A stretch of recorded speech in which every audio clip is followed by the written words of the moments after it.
Peace, power, and prosperity, family. It's your boy Get Woke on one of my late night lessons.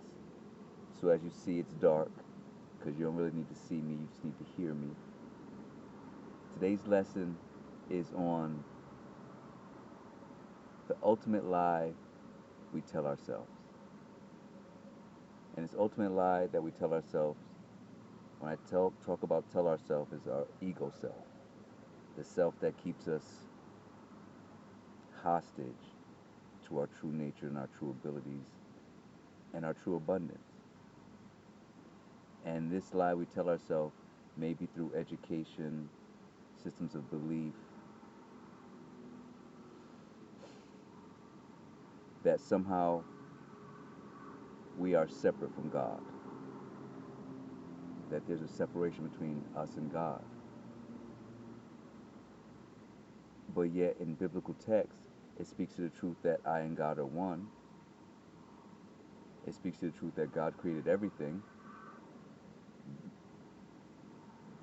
So then it makes sense that God would be in me, at the core of who I am, beyond all those 5 other lies, that I'm not who I am, that I'm not what I do, I'm not what people say, I'm not separate from others, I'm not separate from that which I think I'm missing, and ultimately, I'm not separate from God.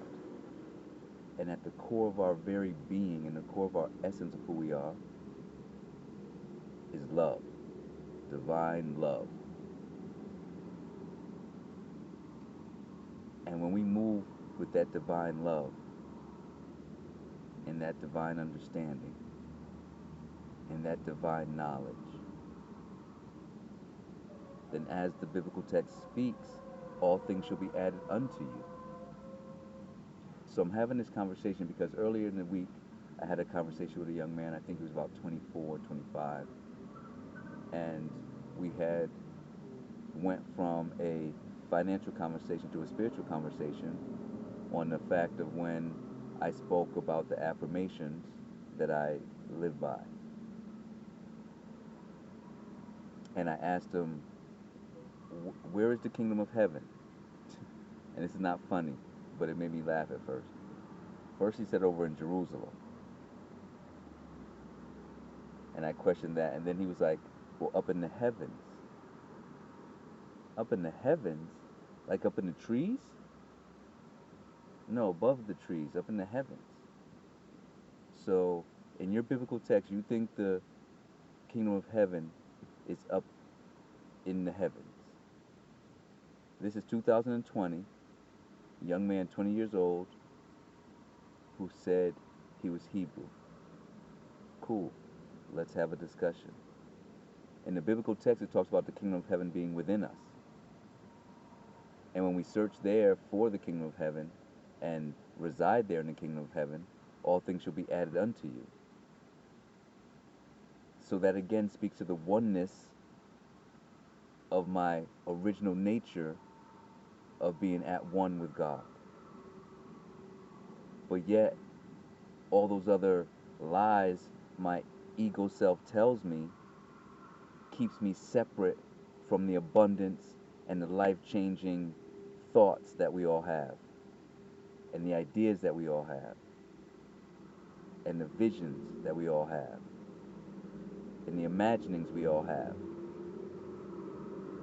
It's those 5 senses that keep us hostage in our emotional self. And that hostage does not give us access to the spiritual power which God has granted all of us. So, to finish the lesson, the ultimate lie that we tell ourselves is that we're separate from God, and we are not. We are one with the Creator. And when you vibrate such, all things shall be added unto you. Hey, I love coming up here, dropping some wisdom and some knowledge. It's your boy Get Woke. Again, if you haven't subscribed, subscribe to the channel. More importantly, leave a comment. Let's get a conversation going. because it's about building our mindsets and building each other. Peace, power, and prosperity. Let's get it.